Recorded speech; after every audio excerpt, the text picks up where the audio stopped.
स्मृतिपुराणानाम् आलयं करुणालयं नमामि भगवत्पादं शङ्करं लोकशङ्करं शङ्करं शङ्कराचार्यं केशवं बादरायणं सूत्रभाष्यकृतौ वन्दे भगवन्तौ पुनः पुनः ईश्वरो गुरुरात्मेति मूर्तिभेदविभागिने व्योमवद्व्याप्तदेहाय दक्षिणामूर्तये नमः। ॐ सदाशिवसमारम्भां शङ्कराचार्यमध्यमाम् अस्मदाचार्यपर्यन्तां वन्दे गुरुपरम्पराम्। ॐ सहना भवतु सहनौ भुनक्तु सह वीर्यं कर्वावहै तेजस्विनावधीतमस्तु मा विद्विषावहै। ॐ शान्ति शान्ति शान्तिः। ॐ अखण्डं सच्चिदानन्दम् अवां मनसगोचरम् आत्मानम् अखिलाधारम् आश्रये अभीष्टसिद्धये।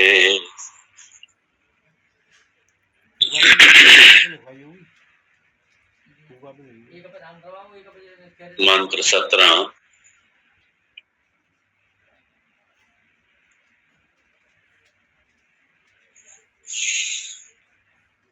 विक्षेप शक्तिस्तु यथा रज्ज्वाज्ञानं स्वाव्रतरज्जौ स्वशक्त्या सर्पादिकम् उद्भावयति एवं अज्ञानम् अपि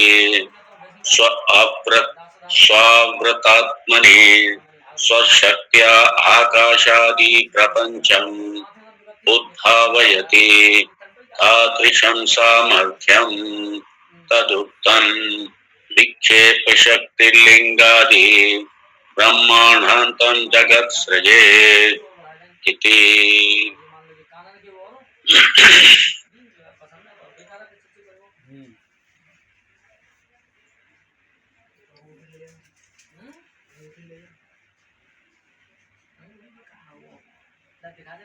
अध्यारोप अध्यारोप अपवाद ये प्रक्रिया,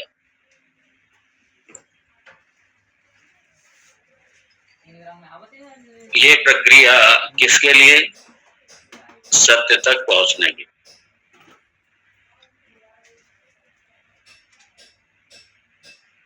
और अभी इसमें अध्यारोप ही चल रहा है। अभी हम लोगों ने देखा 3 स्तर पर अध्यारोप, अनादि अध्यारोप,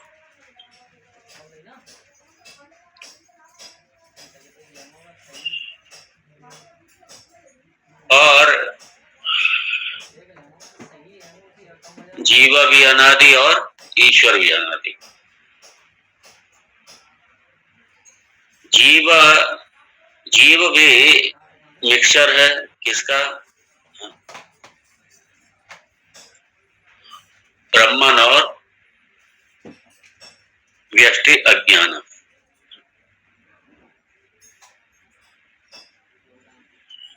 ब्रह्म और व्यष्टि अज्ञानम,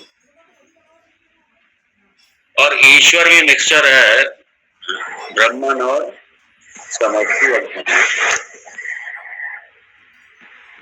और इस मिक्सचर में ब्रह्म सत्य है, बाकी अज्ञानम मिथ्या।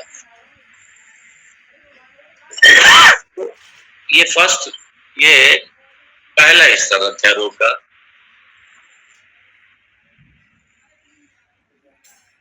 और उसके बाद में अध्यारोप,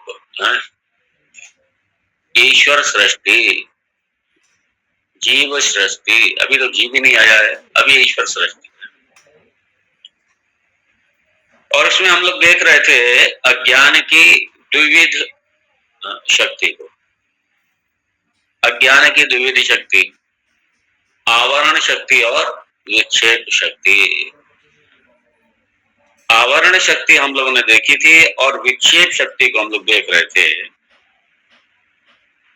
विक्षेप शक्ति यही प्रोजेक्टिंग पावर, क्रिएटिंग पावर। विक्षेप शक्ति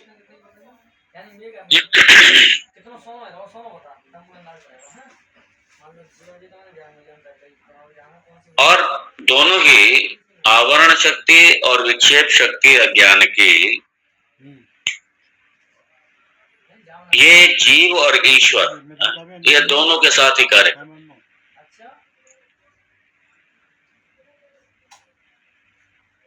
और आवरण शक्ति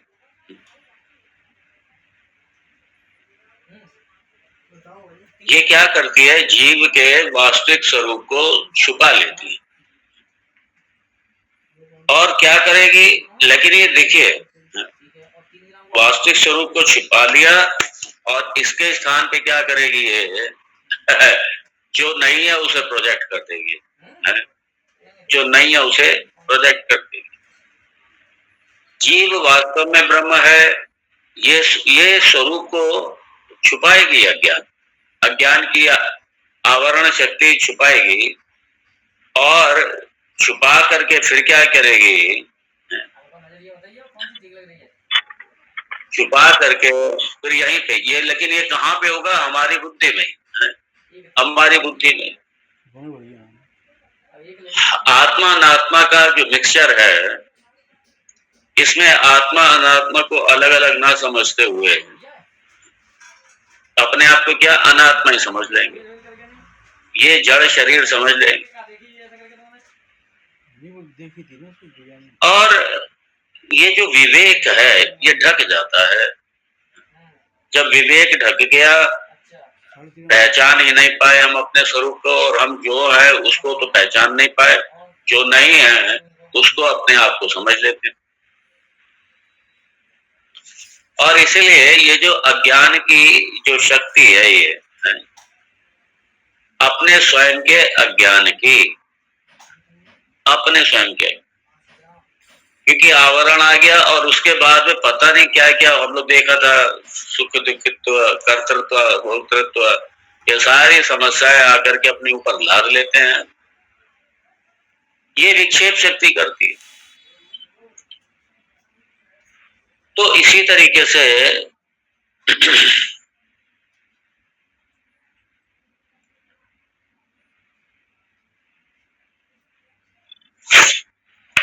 भगवत गीता में भी प्रकृति क्रियमाणानि गुणैः कर्माणि सर्वशः अहंकार विमूढ़ात्मा कर्ताहमेति मन्यते। ये रिजल्ट होता है हमारा,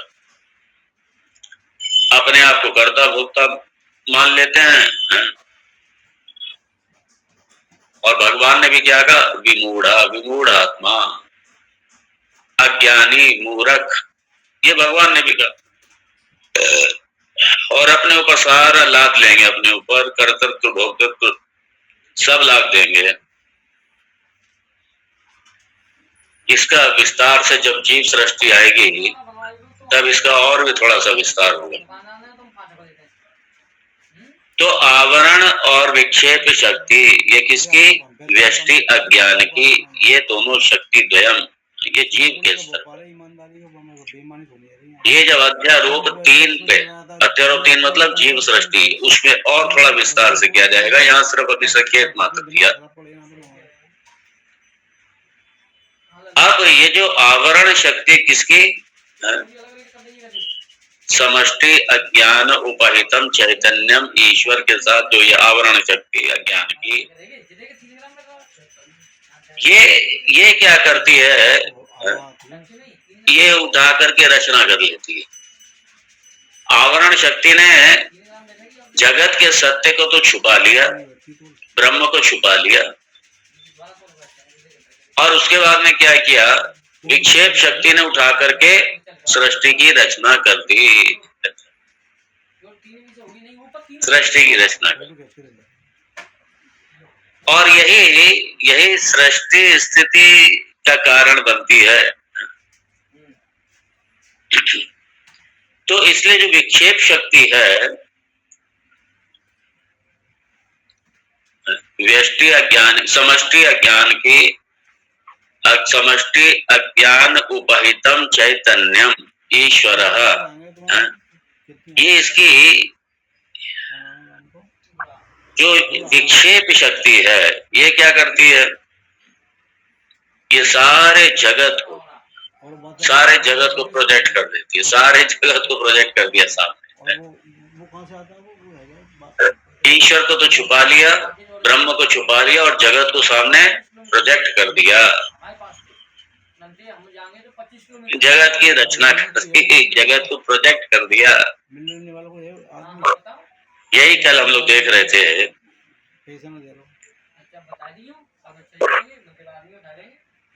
आकाशादि प्रपंचम उद्भावयति,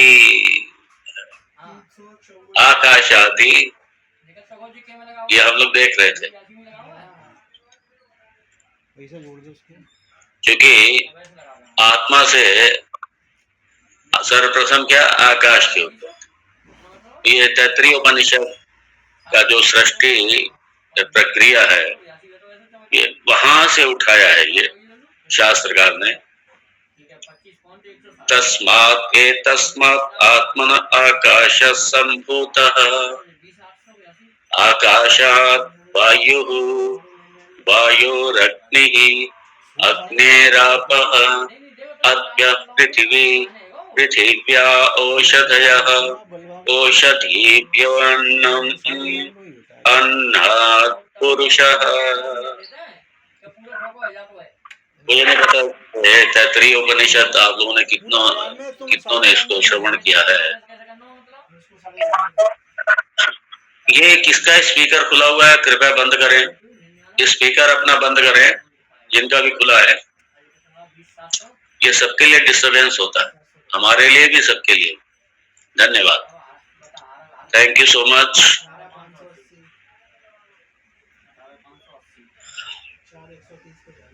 तो वहां पे ये सृष्टि, वहां पुरुष मतलब ये, पुरुष का मतलब ये अन्नमय कोश, ये अन्नमय स्थूल शरीर, क्योंकि औषधीभ्यो अन्नम, और अन्न से जो अन्न जो खाते हैं उसी से शरीर तैयार होता है,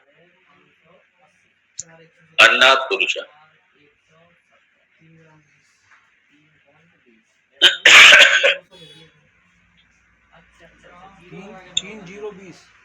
और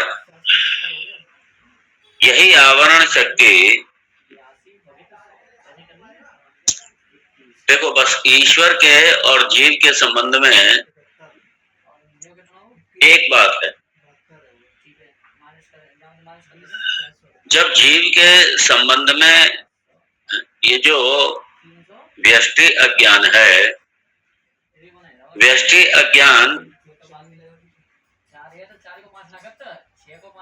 जब जीव का वास्तविक स्वरूप, व्यष्टि अज्ञान जब जीव का वास्तविक स्वरूप छुपा करके और जो जीव नहीं है उसको जब प्रकट करता है, तो यहाँ जीव जो है रोने धोने वाला बन जाता है। लेकिन ईश्वर के संबंध में ऐसा नहीं, ईश्वर के संबंध में ऐसा नहीं है। जब वहां पे विक्षेप शक्ति, समष्टि अज्ञान की विक्षेप शक्ति जब संसार को प्रोजेक्ट करती है, तो उस समय ईश्वर पे फर्क नहीं पड़ता। ईश्वर सुखी दुखी नहीं होता है, ईश्वर कर्ता भोक्ता नहीं होता है, ईश्वर कर्ता भोक्ता नहीं होता, ईश्वर सुखी दुखी नहीं होता है।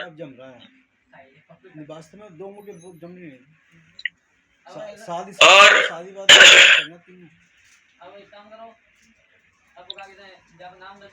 इसलिए वो जो प्रलय अवस्था है वो ईश्वर की क्या हो गई, योग निद्रा। जब सृष्टि प्रलय अवस्था में गई तो हो गई योग निद्रा। जब अव्यक्त अवस्था में, प्रलय अवस्था में, वही उसकी योग निद्रा। और भगवान किसी भी तरीके से ये सुख दुख पुण्य पाप ये सारा भगवान नहीं होता उससे। क्यों? भगवान ने भी यही कहा है।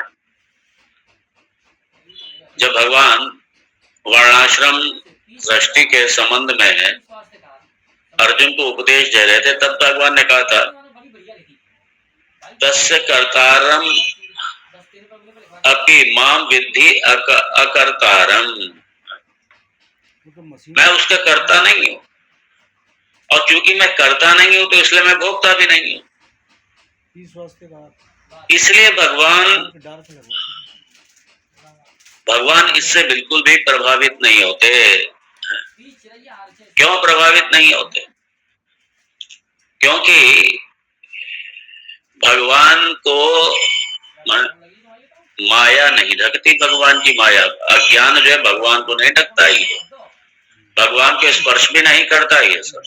इसलिए भगवान प्रभावित नहीं होते। भगवान अकर्ता ही रहते हैं।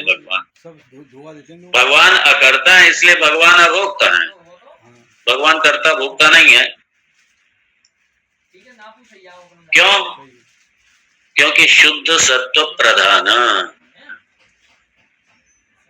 भगवान की संबंध में ये शुद्ध सत्व प्रधान, और इसलिए भगवान को अपना कोई अज्ञान नहीं है। भगवान को अपना कोई अज्ञान नहीं है। भगवान भगवान ही रहते हैं। इसलिए अज्ञान भगवान को स्पर्श नहीं करता। भगवान जब निद्रा में या प्रलय अवस्था में जब सृष्टि जाती है, अपनी योग निद्रा में भगवान रहते हैं, तब भी भगवान कोई अज्ञान ही नहीं रहती। भगवान को अज्ञान स्पर्श नहीं करता। भगवान के स्वरूप को अज्ञान स्पर्श नहीं करता। भगवान के स्वरूप को अज्ञान नहीं ढकता। और भगवान को क्या है? पता है कि मैं भगवान हूं भाई। जीव के संबंध में जीव को ये पता नहीं है कि अहम ब्रह्मास्मि, मैं ब्रह्म हूं। तो भगवान को तो पता ही है। इसलिए जीव के संबंध में, भगवान के संबंध में ये मौलिक अंतर।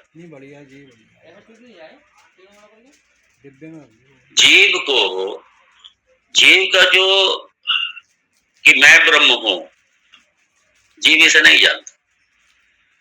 यही तो सारी समस्या है, और यहीं से सारी समस्या उत्पन्न होती है। मैं ये देह वाला हूं, मैं देह हूं, मैं देह के संबंधी वाला हूं। ये सारा क्योंकि अहंकार आ गया देह में। देह बुद्धि, ये स्थूल शरीर सूक्ष्म शरीर, सब में अहंकार, सब में आत्मभाव, सब में एक आत्मबुद्धि, सब में। और इसीलिए जीव रोने धोने वाला बन जाता है, जबकि भगवान के संबंध में ऐसा नहीं है। और भगवान ये सब कुछ करते हुए भी, ये दिखते हुए कि कर रहे हैं भगवान, लेकिन भगवान कुछ नहीं कर रहे।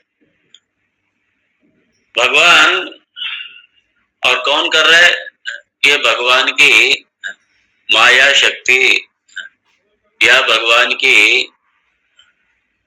ये जो समष्टि अज्ञान, ये जो समष्टि अज्ञान जो उपाधि है, यही सारा अपना कार्य कर रही है, और यही सारी रचना कर रही है। इसलिए कहा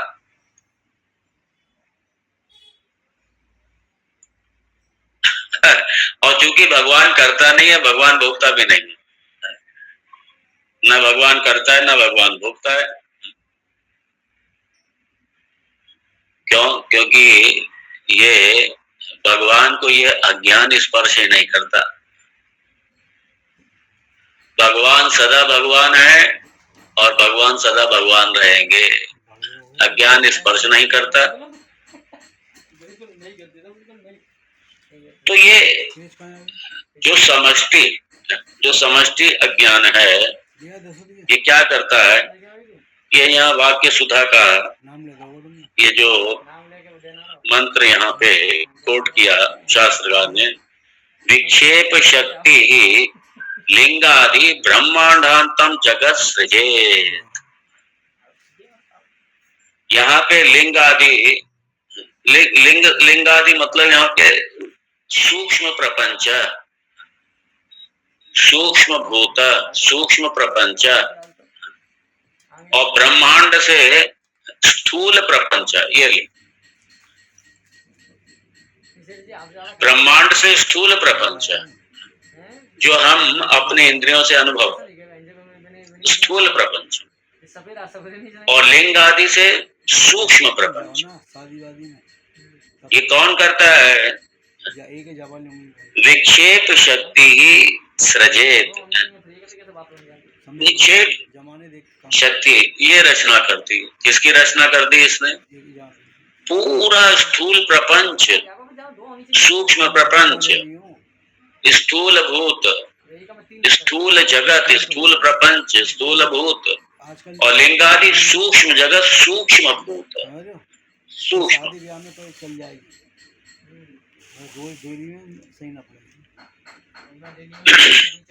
ये पूरी उठा करके रचना कर दी।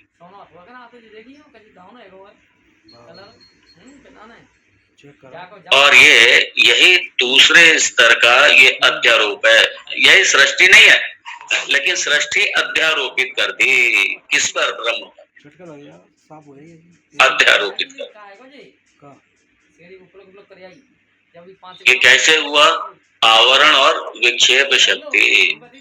विक्षेप शक्ति से सारी सृष्टि उठा करके अध्यारोपित कर दी। जैसे हमने रस्सी पर, रज्जु पर सर्प अध्यारोपित कर दिया। सर्प की सृष्टि करके सर्प अध्यारोपित कर दिया। और कोई सर्प देख रहा है तो समझिए सर्प अध्यारोपित हो गया। किसी ने उसको डंडे के रूप में देखा तो वो डंडा अध्यारोपित हो गया, उसकी रचना हो गई। किसी ने माला के रूप में देखा, किसी ने भू छिद्र के रूप में देखा, तो सारी सृष्टि अध्यारोपित हो गई। किस पर? एक रस्सी पर। सारे अध्यारोपित, सारी रचना हो गई, सारी अध्यारोपित। और ये सारे अध्यारोपी है। ये सब ऐसे हमने उठा करके ईश्वर पर सृष्टि का अध्यारोपण कर दिया। सृष्टि अध्यारोपित हो गई, सारा जगत अध्यारोपित हो गया। कौन सा?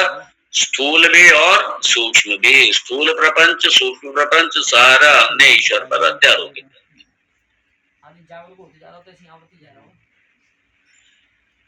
ये सारा अध्यारोपित।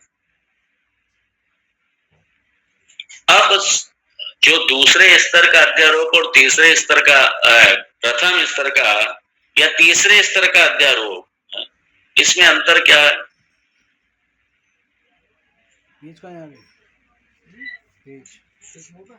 यानी ईश्वर अध्यारोप और जीव अध्यारोप, जीव सृष्टि और ईश्वर सृष्टि, अंतर क्या है इसमें? ईश्वर के संबंध में ये सकारात्मक है और जीव के संबंध में नकारात्मक है।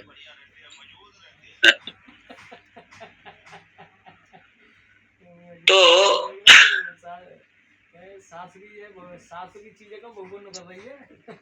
और अध्यारोप मतलब क्या है? अध्यारोप में रचना नहीं हुई है, लेकिन रचना हमने क्या कर दी? अध्यारोपित कर दी। इसलिए सृष्टि नहीं हुई है, सृष्टि की रचना हमने अध्यारोपित कर दी। सृष्टि की क्या की हमने? रचना अध्यारोपित कर दी। सृष्टि हुई नहीं है। और इसीलिए 50 लाख रुपए इकट्ठे हैं, सोना न लगा असृष्टम है। बा में कहा मैंने 50 लाख इकट्ठे हैं यहाँ पे, सोना ले पाए 80 तो लाख जीव सृष्टम है, और ईश्वर है, देखा जाए असृष्टम। गलत दिखा रही थी मीडिया, और उल्टा कर दिया उसको। लेकिन इसमें अध्यारोप में है क्या? अध्यारोप दोनों स्तर पे देखो तो ये सत्य और मिथ्या का मिक्सचर है, आत्मा अनात्मा का मिक्सचर है, वस्तु अवस्तु का मिक्सचर है। ये हमेशा ध्यान रखें, क्योंकि अध्यारोप का मतलब मिक्सचर है। सिंगल से अध्यारोप हो ही नहीं सकता। अध्यारोप का मतलब ही दो, सिंगल में अध्यारोप होगा ही नहीं। अध्यारोप का मतलब ही दो का मिक्सचर। एक पर हमने दूसरे पर, एक वस्तु पर हमने दूसरी वस्तु को अध्यारोपित कर दिया, तो दो चीजें हो गई। अध्यारोप में हमेशा दो, याद रखिए। हमने एक के ऊपर दूसरे को अध्यारोपित कर दिया। जैसे हमने रस्सी पर सांप को अध्यारोपित कर दिया, ऐसे अध्यारोप के कई उदाहरण हम वो देख रहे थे। लोहे का गोला, आग का गोला है, लोहे का गोला, लेकिन आग में तपाने पर क्या हुआ? अग्नि लोहे पर अध्यारोपित हो गई, और क्या हो गया? वो जो लोहे का गोला था वो किसका गोला बन गया? आग का गोला है, लोहे का गोला बन गया आग का गोला।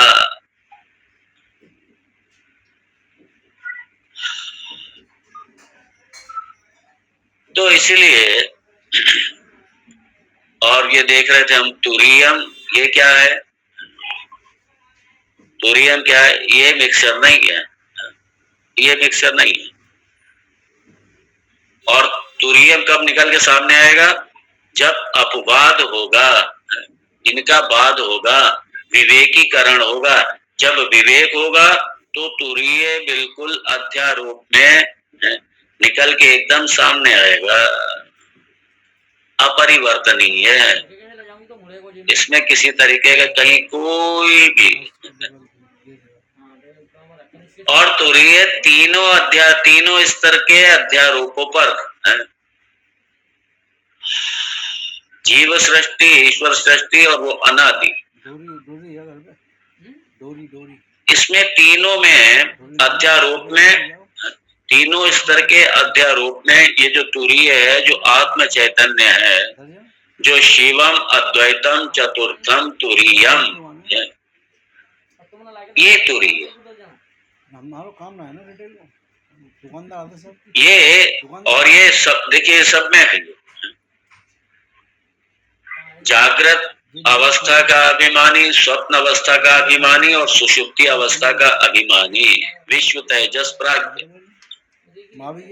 ये तीनों में ही तुरीय है, और तीनों से पृथक तुरीय है। तीनों में भी है, तीनों से पृथक भी है, अधिष्ठान रूप से तीनों से पृथक भी है, क्योंकि तीनों के बिना नहीं, प्राज्ञ भी बिना तुरीय के नहीं है। आत्म तत्व के बिना, ब्रह्म तत्व के बिना ना प्राज्ञ है, ना तेजस है, और ना ही विश्व है। जागृत अवस्था का अभिमानी, ये भी ब्रह्म के बिना नहीं है। स्वप्न अवस्था का अभिमानी, ये भी ब्रह्म के बिना नहीं है, ब्रह्म या तुरीय। और सुषुप्ति का अभिमानी भी बिना ब्रह्म के, बिना तुरीय के नहीं है। अधिष्ठान रूप से वो सब में, सब उसी पर अधिष्ठित है, क्योंकि वही सबका आश्रय है, वही सबका आश्रय। इसलिए स्थूल प्रपंच या सूक्ष्म प्रपंच दोनों का अधिष्ठान रूप से है वो, बिना उसके नहीं है कुछ। जब अपवाद होगा, जब बाद होगा, सबका बाद होगा, लेकिन उस तत्व का बाध नहीं होगा। अबाधित सत्यम, अबाधित सत्यम, उसका कभी बाध नहीं होता, वो उसका कभी निगेट नहीं किया जा सकता।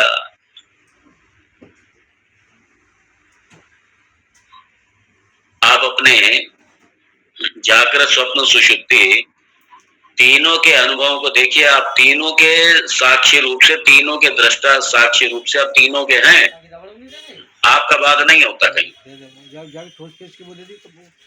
आपको तीनों अवस्थाओं का अनुभव रहता है, तीनों के साक्षी हैं आप, आपका बात कहीं नहीं होता। यही अबाधित सत्य है,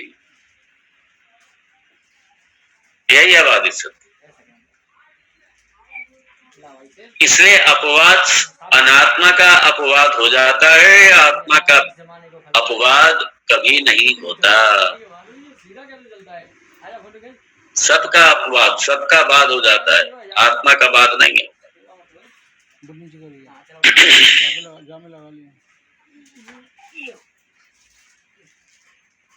और यही जो शुद्ध सत्व, शुद्ध सत्य पाठ, सत्यम ज्ञानम अनंतम ब्रह्म, यही तुरीय ब्रह्मा, यही अबाधित ब्रह्मा, यही इसका अपवाद कभी नहीं होता, इसका अपवाद कभी नहीं होता। और यहाँ पे जो कहा विक्षेप शक्ति ही, विक्षेप शक्ति ही लिंग, लिंगादि प्रपंचम सृजेत है।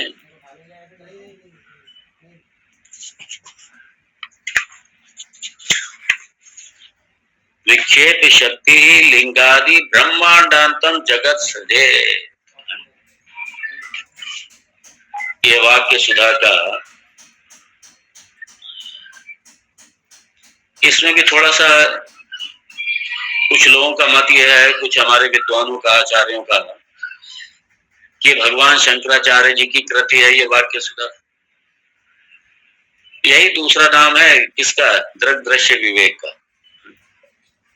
और कुछ का है कि ये स्वामी विद्यारण्य जी उनका है ये, लेकिन स्वामी विद्यारण्य जी का ही ये अधिकांश हमारे जो पूज्य आचार्य चरण हैं वो इन्हीं को मानते हैं, लेकिन कुछ हमारे आचार्य हैं वो भगवान शंकराचार्य जी की कृति मानते हैं। खैर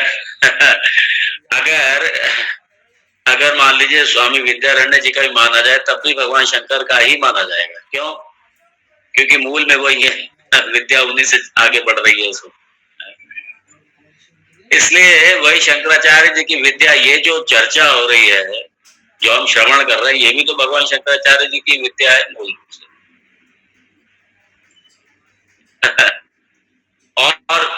और मूल में जाएंगे पीछे, क्योंकि विधिवत पूरी परंपरा को स्थापित करके, पुनर्स्थापित करके, विधिवत पुनर्स्थापित करके भगवान शंकराचार्य जी ने ये संन्यास परंपरा, ये ज्ञान की आचार्य संन्यास परंपरा, ये उन्होंने ही पुनर्स्थापित की थी। तो इसलिए कहा जा सकता है शंकराचार्य जी की विद्या है ये, क्योंकि भाष्य के आधारित, भाष्य हमारा आधार है। सारे अद्वैत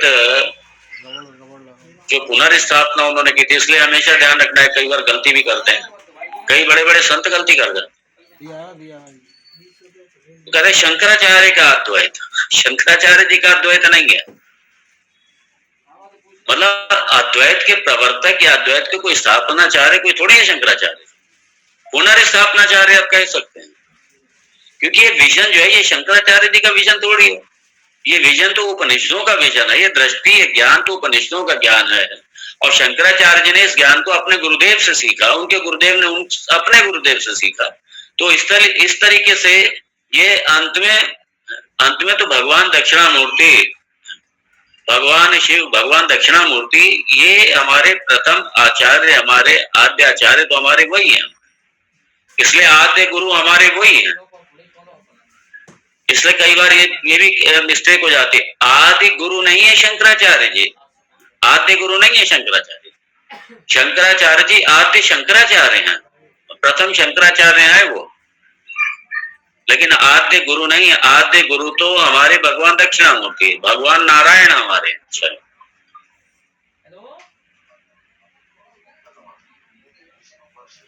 इसलिए अद्वैत का विजन ये तो श्रुतियों का है, वेद का है, ये भगवान द्वारा प्रदत्त है। ये भगवान शंकराचार्य तो इस पूरी भगवान से लेके जो हमारे अपने गुरु तक ये जो गुरु परंपरा आ रही है, उसके एक मध्य के आचार्य हैं, एक मध्य के गुरु हैं। इसलिए एक बार लिख देते शंकर का अद्वैत। शंकर का अद्वैत नहीं है, वेद का अद्वैत है। भगवान शंकराचार्य जी ने तो पुनर्स्थापित किया। जो उस समय एक विजन स्पष्ट नहीं था, भगवान शंकराचार्य के समय सारी एक अजीब भ्रांति की स्थिति थी।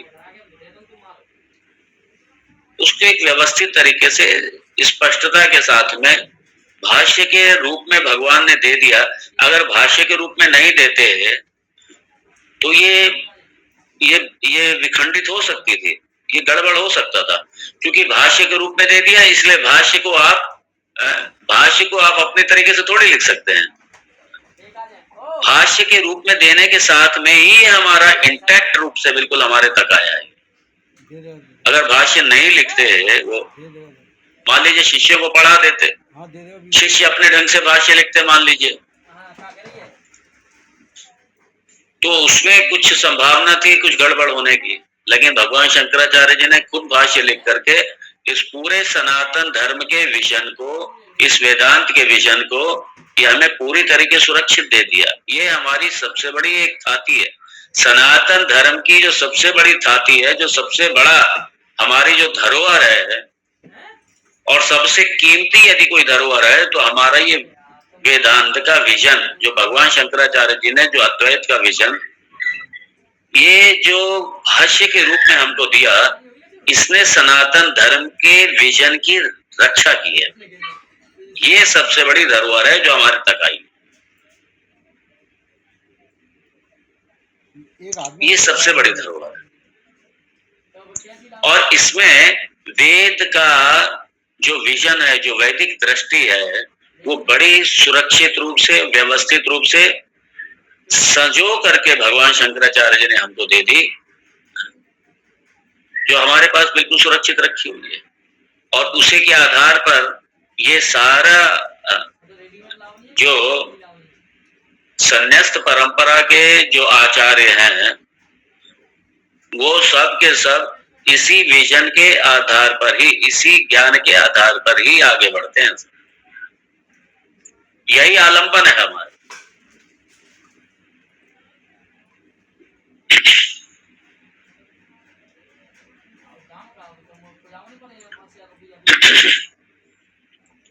और इसी विक्षेप शक्ति के द्वारा, यहां देख रहे थे, ये जो अज्ञान की जो विक्षेप शक्ति है, इसी के द्वारा ही क्या होता है, जगत कर्ता।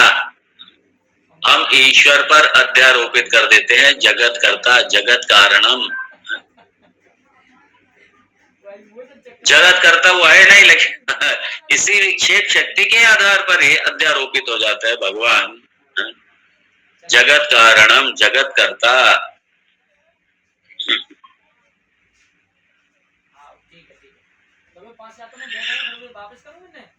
अब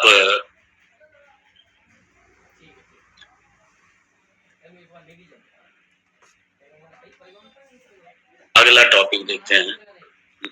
एक हाथ में दो, एक हाथ में कैसे पहनती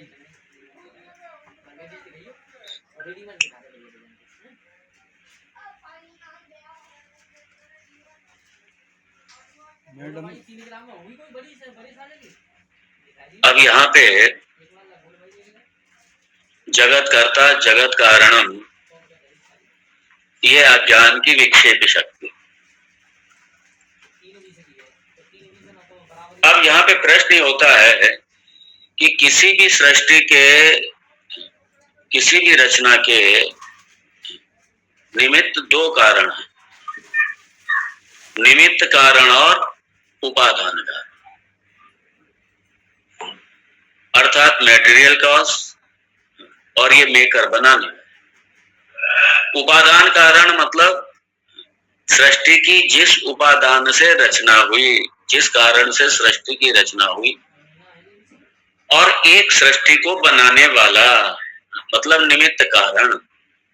अब सवाल यह है कि सृष्टि का भगवान निमित्त कारण है या उपादान कारण है? दोनों में से कौन सा कारण है? ये प्रश्न। और ये वेदांत का, ये सनातन धर्म का एक बड़ा महत्वपूर्ण बिंदु, जिससे सनातन धर्म बिल्कुल सबसे अलग बनता है जाकर। क्योंकि कई सारे दार्शनिक हैं, यानी कि कई संस्कृतियां हैं जो ईश्वर को निमित्त कारण तो मानती हैं, लेकिन उपादान कारण नहीं मानती। अधिकांश संस्कृतियां नहीं मानती। इस्लाम नहीं मानता उपादान कारण। उपादान कारण को निमित्त कारण तो मानते हैं। क्रिश्चियनिटी निमित्त कारण तो मानती है। हमारे सनातन धर्म में हमारे अपने जो द्वैतवादी हैं, या हमारे अपने जो सांख्य है, योग है हमारे, और नैयायिक है, वैशेषिक है, ये सारे जो हमारे अपने दार्शनिक हैं, ये ईश्वर को निमित्त कारण तो मानते हैं, लेकिन उपादान कारण नहीं मानते।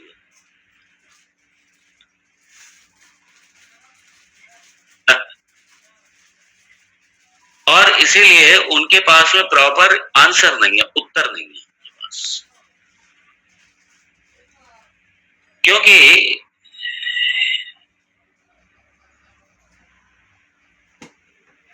जैसे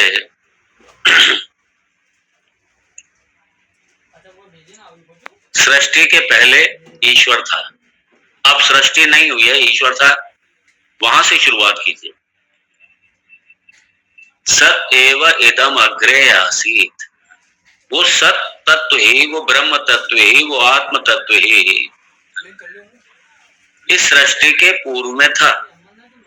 सृष्टि उत्पन्न नहीं हुई, मतलब कुछ भी उत्पन्न नहीं हुआ, सिर्फ ईश्वर ही था वह उस समय। अब सिर्फ ईश्वर ही था, सृष्टि तो उत्पन्न ही नहीं हुई है। तो सृष्टि उत्पन्न नहीं हुई है और ये सारे जगत की रचना हुई। अब सवाल ये आता है कि ये जगत की जो रचना की ईश्वर ने, उस निमित्त कारण तो है ईश्वर, और वो चूंकि उपादान कारण नहीं मानते। बहुत से अपने दार्शनिक अपने आप नहीं मानते उपादान कारण ईश्वर। तो अब सवाल यह है कि ये उपादान कारण तो था ही नहीं, सृष्टि नहीं हुई है, तो आखिर ईश्वर ने सृष्टि की रचना कैसे कर दी? उनसे ये पूछो कि जो उपादान कारण है, जिस मेटेरियल कॉज से ईश्वर ने इस जगत की रचना की, वो लेके कहां से आ गया? वो कहां से क्योंकि जगत से पहले तो सिर्फ वही था, सृष्टि हुई नहीं है, तो मेटेरियल ही नहीं था। तो जब मेटेरियल है ही नहीं, तो मेटेरियल नहीं है, सृष्टि की रचना कैसे कर दी ईश्वर ने? मेटेरियल है ही नहीं, और कुछ नहीं है, कुछ नहीं से जब कुछ की उत्पत्ति नहीं हो सकती, तो फिर जब कुछ नहीं से इस सब कुछ, इतने बड़े जगत की उत्पत्ति कैसे हो सकती? वो निरुत्तर हो जाते हैं, उनके पास उत्तर ही नहीं होता। ना इस्लाम के पास उत्तर है, ना क्रिश्चियनिटी के पास उत्तर ही नहीं है किसी के पास।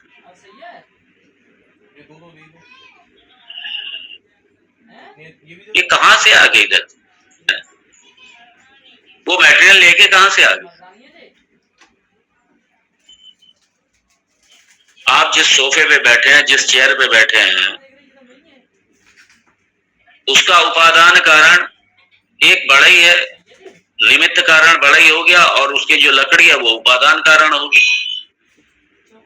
तो निमित्त और उपादान कारण सामान्यतः हर सृष्टि के, अभी आप कोई भी इस जगत में किसी भी वस्तु का, चाहे मकान ले लीजिए, मकान बनाने वाला है और ये मटेरियल है, एक निमित्त कारण है, उपादान कारण है। आप कोई भी रचना ले लीजिए, कोई भी कृति ले लीजिए, सबके उपादान कारण अलग है और निमित्त कारण अलग है, अलग अलग है। एक मतलब दोनों एक नहीं है, निमित्त कारण उपादान कारण अलग है। अगर दोनों का एक ही कारण हो, तो आप जो भी बाजार से खरीद के लाएंगे, उसके साथ में क्या बनाने वाला भी साथ में चला आएगा। अगर दोनों एक ही कारण होंगे, दोनों, अगर एक व्यक्ति ही दोनों कारण होगा तो फिर बड़ी समस्या हो जाएगी। हम देखते हैं सृष्टि में सबके बनाने वाला और जिससे बनाया गया वो दोनों अलग अलग, दोनों अलग। ये हम लोग देख रहे हैं, ये सब ये बिल्कुल अपना अनुमान से देख लीजिए, प्रत्यक्ष अनुमान से देख लीजिए, प्रत्यक्ष से देख लीजिए, अप्रत्यक्ष प्रमाण से देख लीजिए, अनुमान प्रमाण से देख लीजिए, दोनों में यही बैठेगा। निमित्त कारण अलग है, उपादान कारण अलग है, दोनों अलग अलग है, दोनों अलग अलग। और ये जगत के संबंध में भी, अब जगत के संबंध में ये वेरी इंटरेस्टिंग, यहां पे डिफरेंट है। इसलिए वेदांत कहता है कि जगत का निमित्त कारण भी ईश्वर है और जगत का उपादान कारण भी कौन? ईश्वर ही है स्वयं, जगत का उपादान कारण। और यहाँ उपादान कारण है क्या? विक्षेप शक्ति, ये उपादान कारण। अज्ञान का उपादान कारण, अज्ञान की विक्षेप शक्ति, ये उपादान। तो मैंने छलांग लंबी लगा दी यहाँ पे।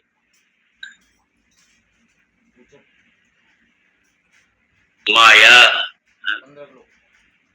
उपादान।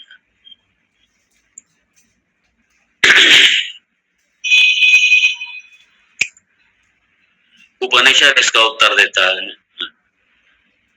कि ईश्वर ही जगत का निमित्त कारण भी है और ईश्वर ही जगत का उपादान कारण, दोनों है।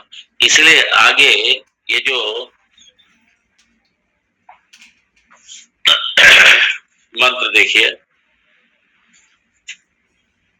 शक्ति द्वैवत अज्ञान उपहितं चैतन्यम स्वप्रधानतया निमित्तं स्व उपाधि प्रधानतया उपादानं च भवति यथा लूता तंतु कार्यं प्रति स्वप्रधानतया निमित्तं स्वशरीर प्रधानतया उपादानं च भवति। सामने वाला तो वही पूछ रहा ये यहाँ शास्त्रकार ने ये मुंडक उपनिषद का जो मंत्र बड़ा फेमस है, ये सृष्टि के उपादान निमित्त कारण में जो दृष्टांत दिया जाता है वो मकड़ी का दिया जाता है। लूता मतलब मकड़ी। ये क्या करता है, ये मंत्र याद करिए जरा। यथोर्णाभिसृजते गृह्णते च यथा पृथिव्याम् ओषधयः सम्भवन्ति यथा सतः पुरुषात् केशलोमानि तथा क्षरात् सम्भवति विश्वम्।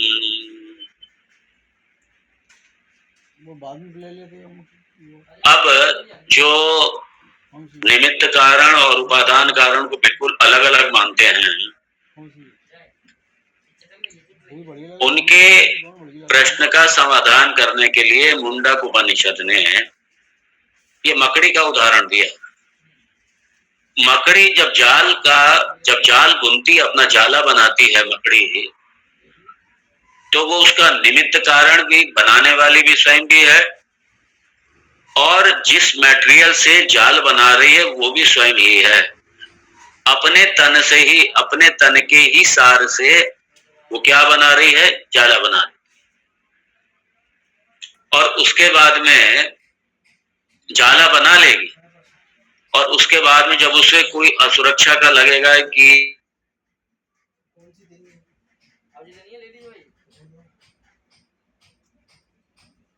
जाएगी पूरी तरीके। ये मैंने देखा, मैं एक बार किसी फॉरेस्ट में था, वहां मैंने देखा बड़े सुंदर सुंदर, वो जब सूर्य की रोशनी पड़ रही थी उसमें वो चमक रहा था पूरा जाला, इतना सुंदर। वहां पे कई जाले देखे मैंने मकड़ी के, और मकड़ी जंगली मोटी मकड़ी वो बना रही जाला, और बड़े, और एक पेड़ से दूसरे, एक तने से दूसरे तने को उसने जोड़ रखा है जाले को, वो बड़ा सुंदर देखने में जाला लगा। और उसके बाद में जब उसे लगा खतरा तो उसने उसी जाले को निगलना भी शुरू कर दिया, जो बनाया जाला उसे निकल भी गई। ये उदाहरण है निमित्त कारण उपादान कारण दोनों, जैसे मकड़ी या जाले के संबंध में, ऐसे ही सृष्टि के संबंध में ईश्वर जगत का निमित्त कारण भी है, उपादान कारण भी है, दोनों ही है। वो जगत को बनाने के लिए मटेरियल कहीं से लेके नहीं आया, कहीं से ले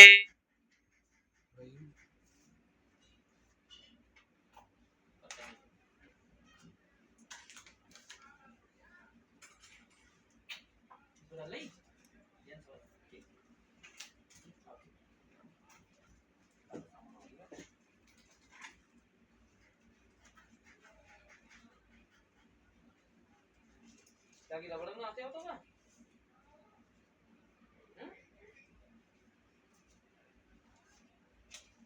वाली करना हो तो फिर लौट गा रहा हूँ, ठीक है? नहीं करना हो तो एक बात, तो मुझे खाना नहीं होने घर के लग रहे हैं बेस्ट, ठीक है?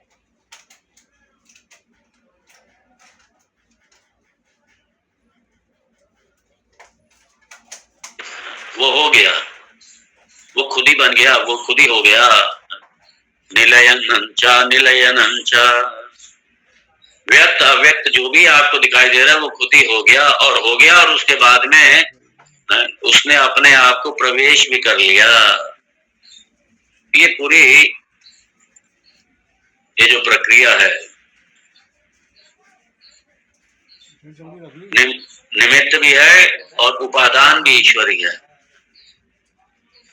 दोनों का, दोनों ईश्वरी है, निमित्त और उपादान दोनों ईश्वरी है। और ये जो मकड़ी का जो दृष्टांत दिया गया, ये इसके लिए दिया गया कि जैसे मकड़ी निमित्त कारण भी है और उपादान कारण, शरीर की दृष्टि से वो उपादान कारण है और चेतन की दृष्टि से वो निमित्त कारण है। निमित्त जो है वो चेतन ही होगा, अचेतन निमित्त कारण नहीं हो सकता, अचेतन निमित्त कारण नहीं हो सकता, चेतन निमित्त कारण।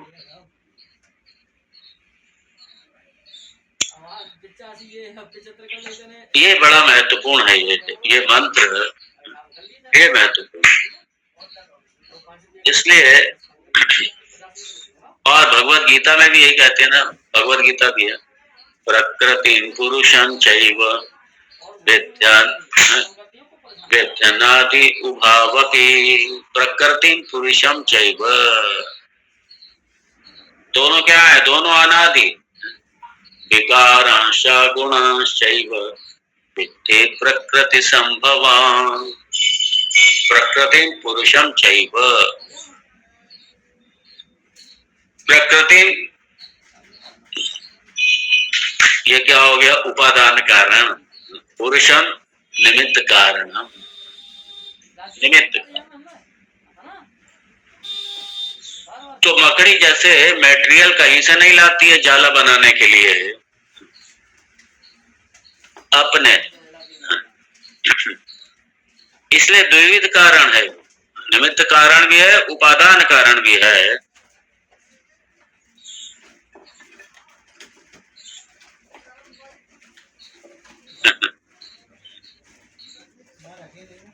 और ये कई बार कहते हैं ना कि ये चेतन से अचेतन की उत्पत्ति कैसे हो गई, ये उसके लिए दृष्टांत ये दिया, यथा सता पुरुषात् केश लोमान, जैसे इस चेतन दिखने वाले शरीर से अचेतन में केश और ये नाखून, लोम केश, ये शरीर पर होने वाले सारे क्या लोम कहलाते हैं, और सर पे होने वाले ये बाल कहलाते हैं, केश कहलाते हैं। ये जो हाथों के बाल हैं या जो और शरीर के भागों में जो भाग हैं, ये जैसे नाखून भी हैं, इसलिए बालों को काटो तो कहीं पेन नहीं होता, दर्द नहीं होता। नाखून जो पक गए हैं, जो बाहर बड़े हो गए हैं, उनको काटिए तो पेन नहीं होगा, दर्द नहीं होगा। इनको आप कुछ भी करिए, काटिए, कुछ भी करिए, दर्द नहीं होगा। ये कैसे? क्योंकि इसमें रक्त का प्रवाह नहीं है। केश को काटिए, दर्द नहीं, रक्त का प्रवाह नहीं है इसमें। और ये सही बात तो ये केश है, ये नाखून है, ये मैल है, ये जिस्म का, ये जिस्म का मैल है ये सारा। और सबसे ज्यादा लोग सजावट इसी की तरफ ध्यान देते हैं। सबसे ज्यादा करोड़ों रुपया लोग इसी में खर्च हो जाता है। मैं समझता हूँ अरबों रुपए का ट्रांजैक्शन सिर्फ बालों के ऊपर हो जाता है। मात्र बालों के ऊपर सजाने संवारने पर ही अरबों रुपए का ट्रांजैक्शन हो जाता है। अरबों क्या खरबों का होता होगा, पता नहीं। भगवान जाने कितने तरीके के तो शैम्पू और कितने तरीके के साबुन और कितने तरीके के स्टाइल है कटिंग के। कटिंग अब तो कटिंग हजारों रुपए ले जाता है। मुझे पहले पता नहीं था कि कटिंग में भी इतना पैसा खर्च होता है। एक एक कटिंग हजारों रुपए कटिंग में चले जाते। बड़ा आश्चर्य हुआ मुझे सुनकर।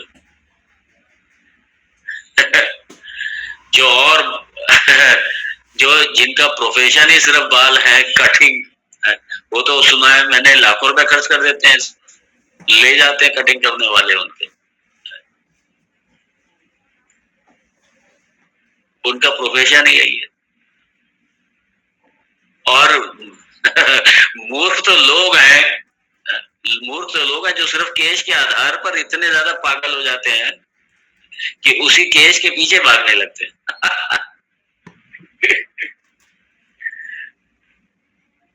बड़ी विचित्र माया है भगवान की। यही अज्ञान है। कितना बड़ा ट्रांजैक्शन किस पर?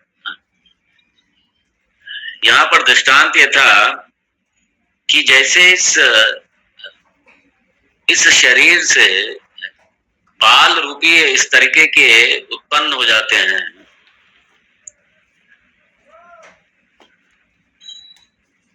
नाखून उत्पन्न हो जाते हैं। ये केश लोमानी, ये लोम उत्पन्न हो जाते हैं जो कि जड़वत दिखाई दे रहे हैं, बिल्कुल जिसमें कोई चेतनता नहीं है, जिसमें किसी तरीके की।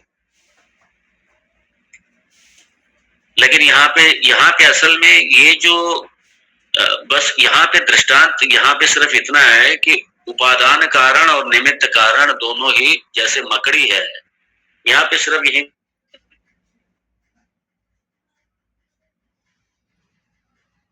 जगत का जो निमित्त कारण और उपादान कारण दोनों के दोनों ईश्वर ही है, दोनों ईश्वर। अर्थात ईश्वर इस सृष्टि की रचना के लिए उपादान कोई अलग कहीं से लेकर के नहीं आया, कोई अलग से लेके नहीं आया कि कहीं ईश्वर गया उपादान कारण के मिट्टी और जगत के लिए सब जो बनाना है जगत तो लेकर के कहीं से आ गया। क्योंकि अगर ये माना जाएगा तो फिर ये माना जाएगा कि उससे पहले उस उपादान से पहले फिर क्या था, ये अनावस्था दोष आएगा। फिर उस उपादान से पहले फिर वो उपादान कहां से लाया गया, वो उपादान कारण कहां से लाया गया, वो मिट्टी कहां से लाई गई, वो सारे जगत का मटेरियल कहां से लाया गया, अनावस्था दोष आएगा। तो इसलिए उपनिषद ने क्या किया, सारे सब कुछ ईश्वर ही हो गया, ईश्वर ही हो गया।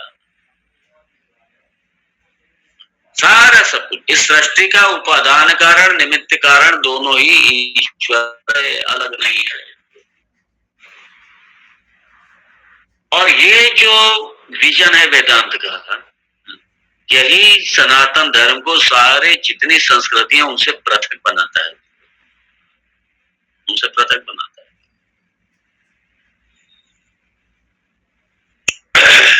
इसको कल के सत्र में और देखेंगे सारा। ये बड़ा महत्वपूर्ण है, क्योंकि जितनी भी संस्कृतियां हैं किसी के पास ये उत्तर ही नहीं है, लेकिन हमारे सनातन धर्म में, हमारे वेदांत में ये बड़ा व्यवस्थित, सुव्यवस्थित और बड़ा तार्किक रूप से ये उत्तर दिया गया है कि उपादान कारण और निमित्त कारण दोनों ही क्या है, ईश्वर ही है। दोनों का उपादान निमित्त कारण ईश्वर है। इसको देखेंगे कल और अच्छे तरीके से थोड़ा, और इसको और समझने का प्रयास करेंगे सारा। यहाँ पर मैं विराम दूंगा इसको। ओम तत्सत। ओम पूर्णमदः पूर्णमिदं पूर्णात् पूर्णमुदच्यते पूर्णस्य पूर्णमादाय पूर्णमेवावशिष्यते। ओम शांति शांति शांति। शंकरं शंकराचार्यं केशवं बादरायणं सूत्रभाष्यकृतौ वन्दे भगवन्तौ पुनः पुनः। ईश्वरो गुरुरात्मेति मूर्तिभेदविभागिने व्योमवद्व्याप्तदेहाय दक्षिणामूर्तये नमः। ओम शांति शांति शांति। हरि ओम श्री गुरुभ्यो नमः। हरि ओम। ओम नमो नारायण।